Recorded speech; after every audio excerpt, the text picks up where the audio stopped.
विस्फोट भी किया समुद्र के किनारे, समुद्र के अंदर जाकर बम गिराए, लेकिन अफसोस की बात, ऐसा कोई बम आज तक नहीं बन पाया है इस दुनिया में। कोई देश इतना शक्तिशाली नहीं जो बम बना दे जो समुद्र में ज्वार भाटा उठा दे।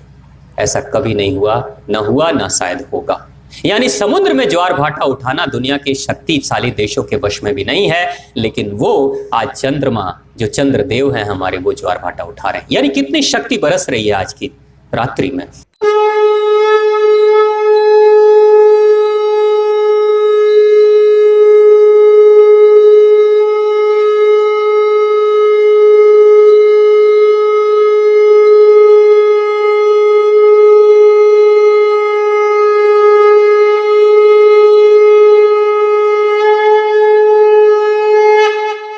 ओम श्री कालिके शुभदेवी सूर्यकूट निवासने रक्षमार्त महामाय विश्वरूपे नमस्तुते। आप सभी को शरद पूर्णिमा की हार्दिक शुभकामनाएं। आज की रात्रि एक ऐसी रात्रि है जिसके बारे में दुनिया के दूसरे देशों ने जब शोध किया तो उन्हें पता चला कि भारत का जो अध्यात्म था वो विज्ञान से कितना ज्यादा आगे था। दुनिया शायद पता नहीं कर पाती कि आखिर क्या कारण है कि पूर्णिमा की रात्रि में सबसे ज्यादा दुर्घटनाएं घटती हैं। पूर्णिमा की रात्रि में सबसे ज्यादा लोग पागल खाने में जाते हैं। पूर्णिमा की रात्रि में सड़कों पे सबसे ज्यादा एक्सीडेंट्स होते हैं। पूर्णिमा की रात्रि में आत्महत्याएं लोग ज्यादा करते हैं। आखिर कारण क्या है? ये शायद दुनिया को कभी पता नहीं चलता, लेकिन जब उन्होंने भारतीय सनातन परंपरा की खोजबीन की, उसके पीछे के विज्ञान को समझने की कोशिश की, उसके पीछे के मर्म को समझने की कोशिश की, तो उन्हें पता चला ये एक ऐसा विज्ञान है जो सदियों पहले, हजारों लाखों वर्ष पहले भारत के ऋषि मुनियों ने दुनिया के कल्याण के लिए इन सभी तरह की ब्रह्मांडीय गतिविधियों की सूचना पहले ही दे दी थी। लेकिन कई बार इंसान शिक्षा के नाम पर और खास तौर से विज्ञान के नाम पर अपने अंदर इतने सारे भ्रम पाल लेता है कि उसे ये लगता है कि विज्ञान के सिवा इस दुनिया में ज्ञान का दूसरा कोई स्रोत ही नहीं है। जबकि आइंस्टीन जैसे वैज्ञानिक, जो वैज्ञानिकों में सबसे बड़ा जो वैज्ञानिक था, आइंस्टीन अंतिम समय में कहता है, अपनी डायरी में लिखता है कि मैं जितना ही ज़्यादा विज्ञान की खोज कर रहा हूँ, उतना ही ज़्यादा गहराई में जाने के बाद मुझे लग रहा है कि मेरी हालत उस छोटे से बच्चे की तरह है जो एक ऐसे लाइब्रेरी में, एक ऐसे पुस्तकालय में जाकर बैठा है जहां लाखों करोड़ों किताबें पड़ी हुई हैं, लेकिन उस बच्चे को ये समझ में नहीं आ रहा है कि कौन सी किताब पढ़े और कौन सा ज्ञान अर्जित करे। वो कहता है कि जिस तक मेरी पहुंच नहीं है, जहां तक मेरे विज्ञान ने शोध नहीं किया, वो अध्यात्म है। और मुझे लग रहा है कि जितना ही ज्यादा विज्ञान की गहराई में उतर रहा हूं, उतना ही ज्यादा मैं आध्यात्मिक हो रहा हूं। लेकिन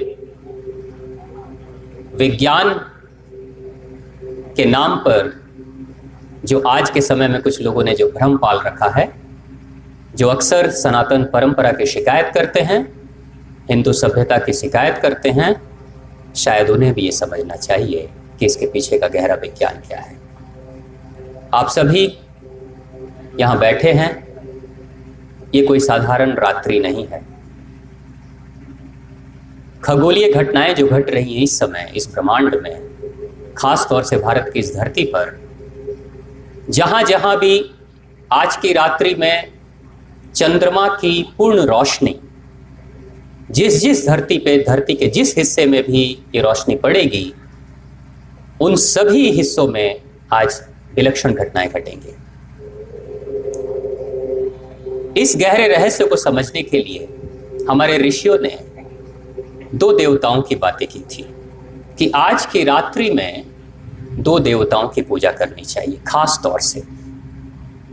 सबसे पहले चंद्रमा, मां लक्ष्मी, कुबेर और ऐसे हनुमान जी को भी कहते हैं कि आज की रात्रि में भगवान बजरंगबली की भी पूजा करनी चाहिए।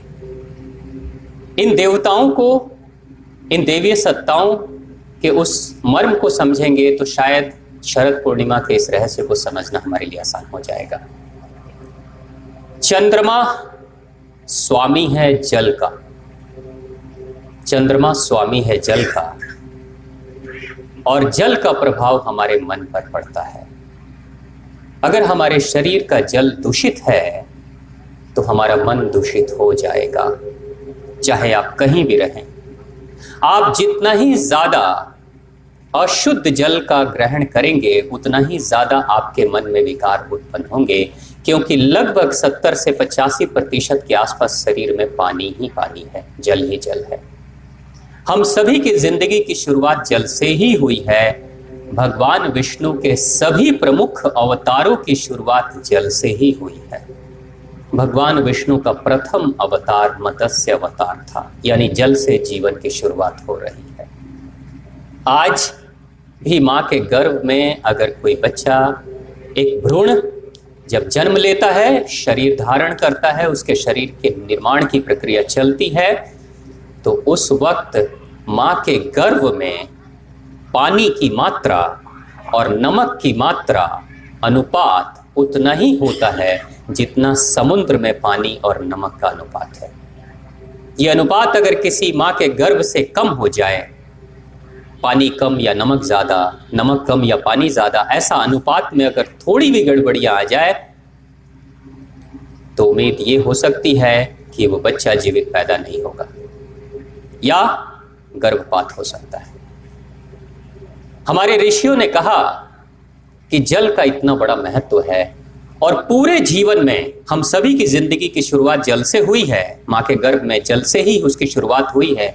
आज भी आप जाएंगे और किसी औरत का गर्भपात अगर हो रहा है तो अक्सर डॉक्टर साहब यही कहते हैं कि इनके गर्भ में पानी की कमी हो गई थी या पानी लीक कर गया था।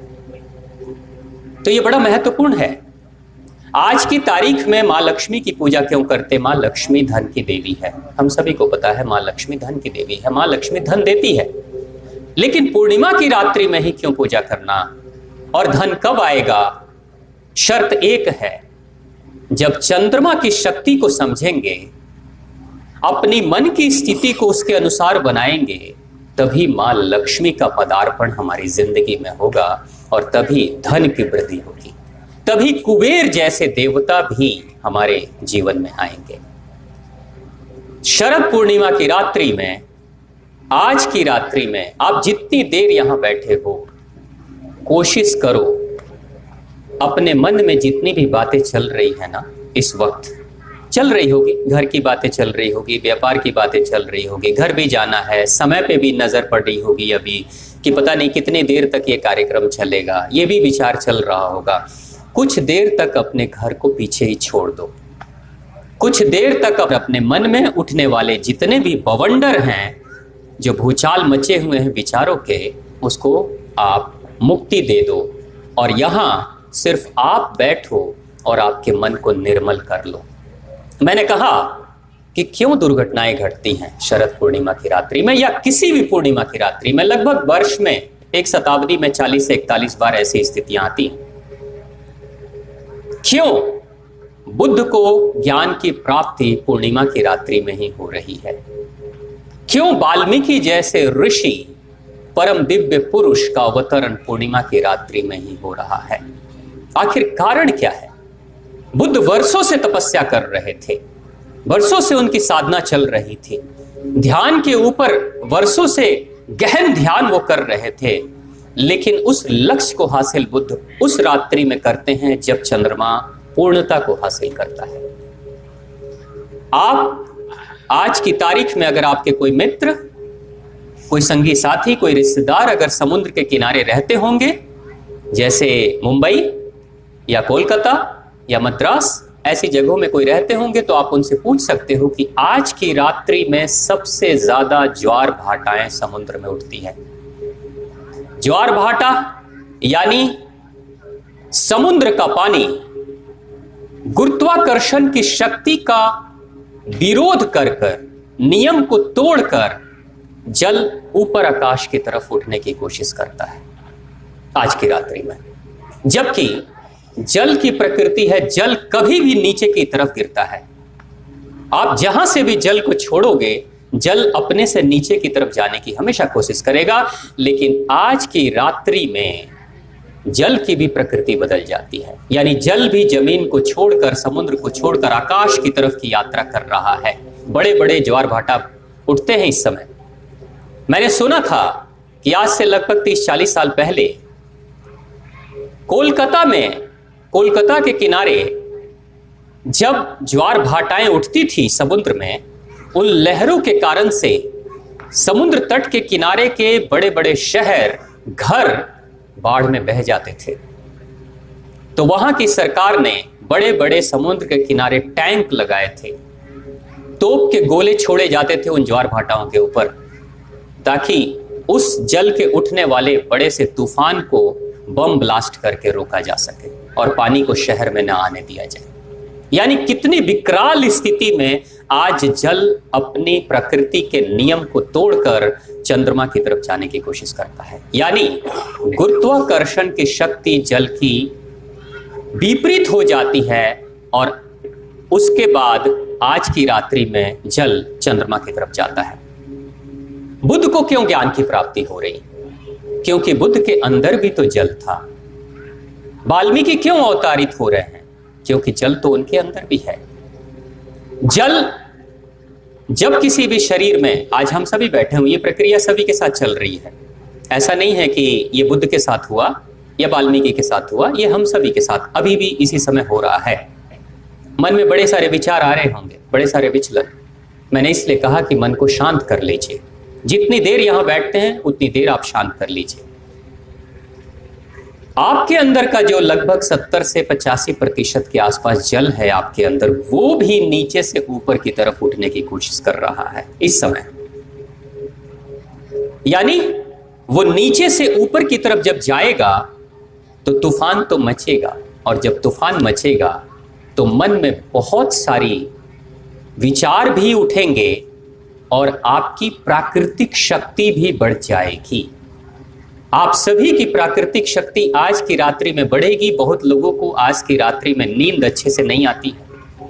वो चाहे तो बहुत देर तक जगे रह सकते हैं। आज जल्दी नींद नहीं आती है, थकान नहीं होती है। कारण सिर्फ एक है कि प्रकृति के इस खगोलीय घटना के कारण से उनकी भी शक्ति बढ़ रही है। अब जरा सोचिए, दुर्घटनाएं क्यों हो रही है? एक्सीडेंट्स क्यों हो रहे हैं? लोग पागल क्यों होते हैं? आत्महत्याएं ज्यादा क्यों हो रही है? लेकिन कोई बुद्ध जैसा परम ज्ञानी भी क्यों बन रहा है? यानी कि एक ही साथ में दो घटनाएं घटती है। महाविनाशकारी इंसान के जीवन में गतिविधियां भी चल रही हैं जिसमें उसका नाश हो रहा है और कोई बुद्धत्व को हासिल कर रहा है। कारण सिर्फ एक है, जिस तरह की शक्ति इस समय आपके मन में चल रही है, ये प्रकृति की घटना उस शक्ति को बढ़ा देती है। ये प्रकृति की जो घटना है, चंद्रमा की जो पूर्णता की स्थिति है, वो निष्पक्ष है। वो आपसे ये नहीं कहेगी कि आप अपने मन में विकार मत उत्पन्न करो। इस समय ब्रह्मांडीय घटनाएं आपको नहीं सचेत करेगी। भगवान कभी भी ध्यान करिएगा, आपके घर के लोग आपको सचेत करते हैं, वार्न करते हैं, आपको चेतावनी देते हैं आपकी गलतियों के लिए, लेकिन भगवान कोई चेतावनी नहीं देते। भगवान सचेत नहीं, अचेत कर देते हैं। भगवान ऐसी जगह पे ले जाकर आपको डाल देते हैं जहां शायद आपकी जान भी चली जाए। भगवान को कोई फर्क नहीं पड़ता, क्योंकि मृत्यु की जो स्थिति है वो सिर्फ संसारियों के लिए है। भगवान के लिए तो आत्मा है, और आत्मा कभी मरती नहीं है। शरीर हमारा सिर्फ नष्ट होता है। अगर कोई इंसान इस समय, आज की रात्रि में, अगर गंदे विचार मन में रखता है, मन में दूषित विचार चल रहा है, अगर वो सोच रहा है कि आज मैं, या रोज वो किसी को लूटता था, किसी की जेब काटता था, या नकारात्मक गतिविधियां करता था, तो आज की रात्रि में उसके मन के जो नकारात्मक विचार हैं उसको चंद्रमा से और शक्ति मिल जाएगी। यानी आज वो ज्यादा जेब काटने की कोशिश करेगा।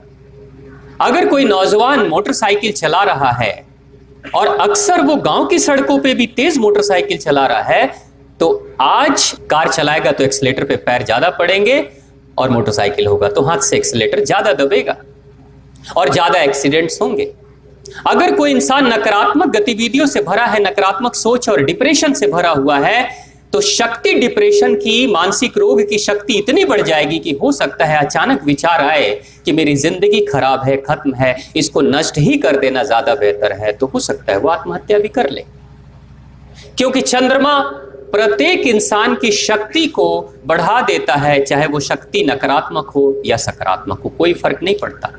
बुध के अंदर सकारात्मक शक्तियां थी। बुध लगातार ध्यान के माध्यम से अपनी ऊर्जा को ऊपर उठाने की कोशिश कर रहे थे। अचानक पूर्णिमा की रात्रि में चंद्रमा ने भी सहयोग किया और उसकी अंदरूनी शक्तियों को ऊपर की तरफ खींचकर और बुध की ऊर्जा को सहस्त्रार्थ तक पहुंचा देता है और बुध बुधत्व को हासिल कर लेते हैं। लेकिन कोई अगर ऐसा इंसान जो अपराधी वर्ग का है, उसको बड़ा अपराधी भी ये शक्तियां कर देती है। अभी माता रानी का पर्व चल रहा था, मां भगवती की उपासना हम सभी कर रहे थे नवरात्रि के इस पर्व में, 9 दिवसीय पर्व में।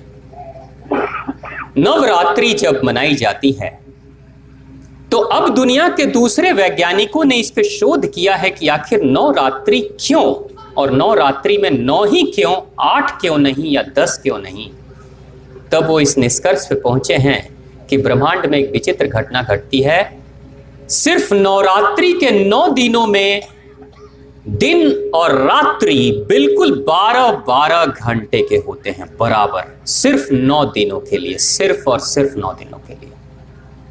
यानी समभाव, दिन भी 12 घंटा, रात्रि भी 12 घंटा। जबकि आज के बाद अब रात्रि का समय बढ़ेगा और दिन छोटा होगा। ये आज के बाद ऐसा होगा।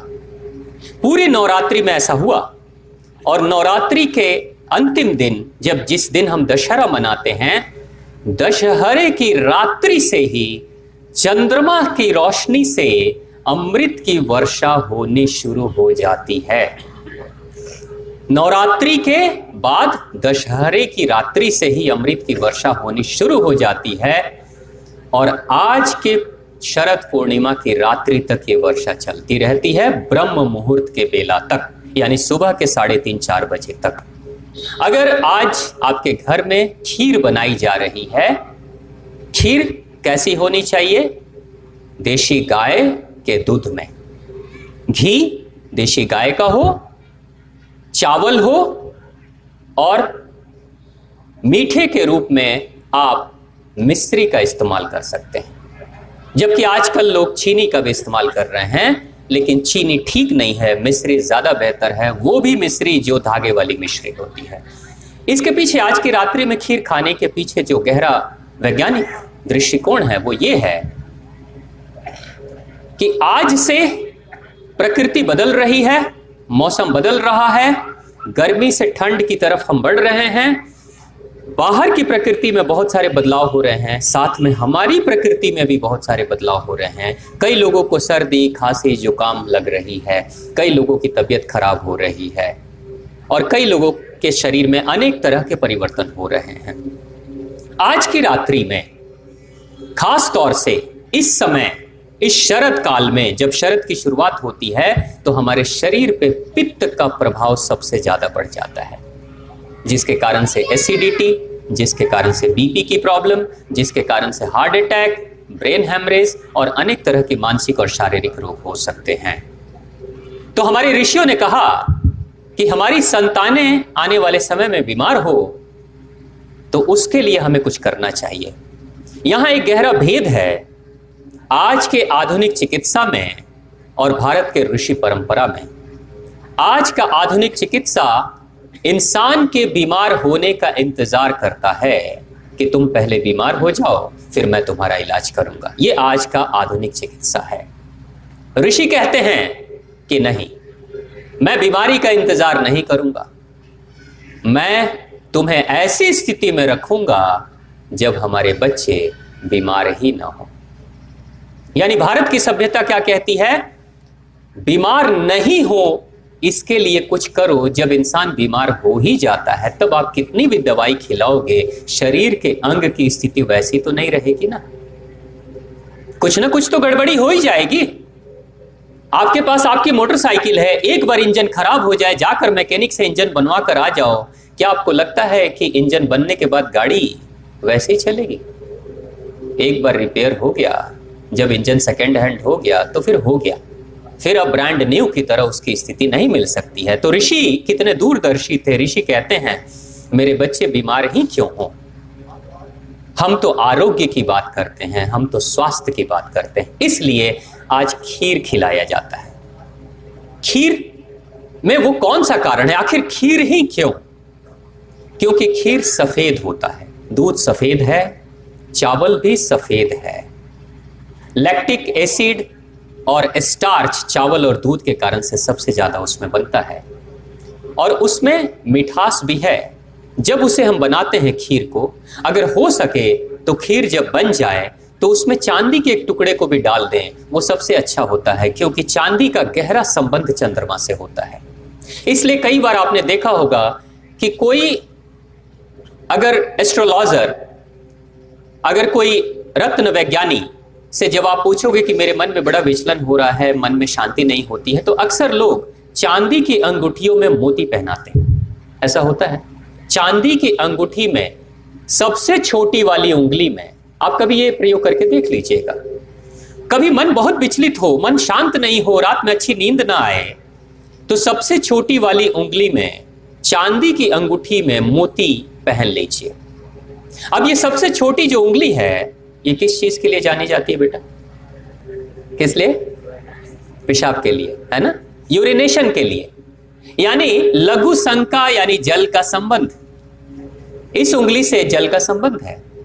तो जल का संबंध यानी ये सबसे छोटी वाली उंगली, जल जुड़ा है चंद्रमा से और चंद्रमा जुड़ा है मन से, यानी इसलिए इसी अंगुली में चांदी भी सफेद, मोती भी सफेद, और दोनों को हम जब इसमें धारण करते हैं इस उंगली में, तो सबसे ज्यादा चंद्रमा की रोशनी वो मोती और चांदी आकर्षित करता है। नतीजा ये होता है कि मोती का जो निचला हिस्सा होता है वो हमारी चमड़ी को स्पर्श करता है।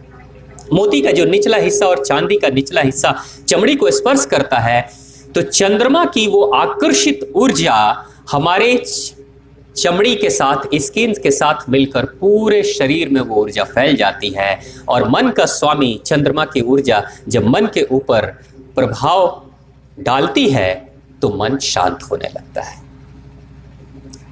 तो ऋषियों ने क्या कहा कि आज की रात्रि में खीर खाना चाहिए। खीर भी सफेद रंग आकर्षित करता है चंद्रमा की रोशनी को सबसे ज्यादा। चावल सबसे ज्यादा आकर्षित करता है चंद्रमा की रोशनी को। उसके साथ दूध सबसे ज्यादा आकर्षित करता है चंद्रमा की रोशनी को। मिश्री का इस्तेमाल करेंगे, वो भी चंद्रमा की रोशनी को आकर्षित करेगा। जब खुले आकाश के नीचे, यानी जहां चंद्रमा की रोशनी पड़ रही हो, अगर किसी छत पर आप उसे रख देते हैं किसी जाली से ढककर, और उसमें जो ओश की बूंदें गिरेंगी, वो जो ओश की बूंदें हैं वो सबसे ज्यादा अमृत तुल्य हैं, अमृत की वर्षा हो रही है, क्योंकि इस रात्रि में ऊर्जा बरस रही है, ब्रह्मांडीय ऊर्जा बरस रही है। और इस ऊर्जा की शक्ति इतनी ज्यादा है कि जो समुद्र के ज्वार भाटाएं उठा देता है वो हमारे मन पे काम नहीं करेगा। जो समुद्र में इतना बड़ा हलचल मचा सकता है, आपको पता है ना, दुनिया के कई ऐसे देश, इस दुनिया में सनकी देशों की भी कोई कमी नहीं है, एक से एक देश हैं। अगर कई देश ऐसे हैं इनका बस चले तो पूरी मानवता को एक ही बार में बम ब्लास्ट से खत्म कर सकते हैं, एक ही बार में ऐसा ये कर सकते हैं। ऐसा कई प्रयोग किए दुनिया के कई देशों ने। इन्होंने क्या सोचा कि हम एक ऐसा बम बनाएंगे कि उस बम को अगर कोई ऐसा राष्ट्र, कोई ऐसा देश जो हमारे समुद्र तट के नीचे, समुद्र तट के किनारे बसा हुआ है, जैसे जापान है या कई और राष्ट्र है, या हमारे जो दक्षिण भारत के क्षेत्र हैं समुद्र तट के किनारे बसे हुए हैं, तो जब कभी भी लड़ाई छिड़ेगी तो जैसे अमेरिका ने एटम बम गिराया था जापान पर, वैसे ही हम कोई बम लेकर जाएंगे, समुद्र में गिराएंगे। समुद्र में इतना तेज ब्लास्ट होगा और उस तेज ब्लास्ट के कारण से जो ज्वार भाटाएं उठेंगी, इतनी तेज ज्वार भाटा उठेगी कि समुद्र के किनारे जो भी देश बसे होंगे सारे के सारे जलमग्न हो जाएंगे और नष्ट हो जाएंगे। बिना किसी की हत्या किए लोग पानी के प्रभाव से ही मर जाएंगे। और दुनिया के कई देशों ने इस प्रयोग को किया भी, बम बनाए भी, विस्फोट भी किया समुद्र के किनारे, समुद्र के अंदर जाकर बम गिराए। लेकिन अफसोस की बात, ऐसा कोई बम आज तक नहीं बन पाया है। इस दुनिया में कोई देश इतना शक्तिशाली नहीं जो बम बना दे जो समुद्र में ज्वार भाटा उठा दे। ऐसा कभी नहीं हुआ, न हुआ, न शायद होगा। यानी समुद्र में ज्वार भाटा उठाना दुनिया के शक्तिशाली देशों के वश में भी नहीं है, लेकिन वो आज चंद्रमा, जो चंद्रदेव हैं हमारे, वो ज्वार भाटा उठा रहे हैं। यानी कितनी शक्ति बरस रही है आज की रात्रि में। तो इस शक्ति का ही हम अवसादन करेंगे, इस शक्ति का पान करेंगे उस खीर के माध्यम से, और अपने शरीर के अंदर की रोग प्रतिरोधक क्षमता। ऐसे ही आप सभी को ढेर सारी शुभकामनाएं और बधाइयां कि आज दुनिया को पहली बार पता चला कि भारत के लोग गरीब हो सकते हैं लेकिन कमजोर नहीं हो सकते। दुनिया के लोग बहुत अच्छे खाना खाते हैं, बहुत अच्छे खाना खाते हैं, बहुत बढ़िया डाइट करते हैं, लेकिन उसके बावजूद भी कमजोर हैं। कोरोना उनके ऊपर काम कर रहा है और भारत में कोरोना आता है, कब छू कर निकल जाता है और निराश हो जाता है। ये बेचारा कोरोना भी थक चुका इस शक्ति से। ये हमारी अंदरूनी शक्ति है। तो इस शक्ति को और बढ़ाएंगे तो प्रेम से बोलिए माँ आद्य शक्ति की।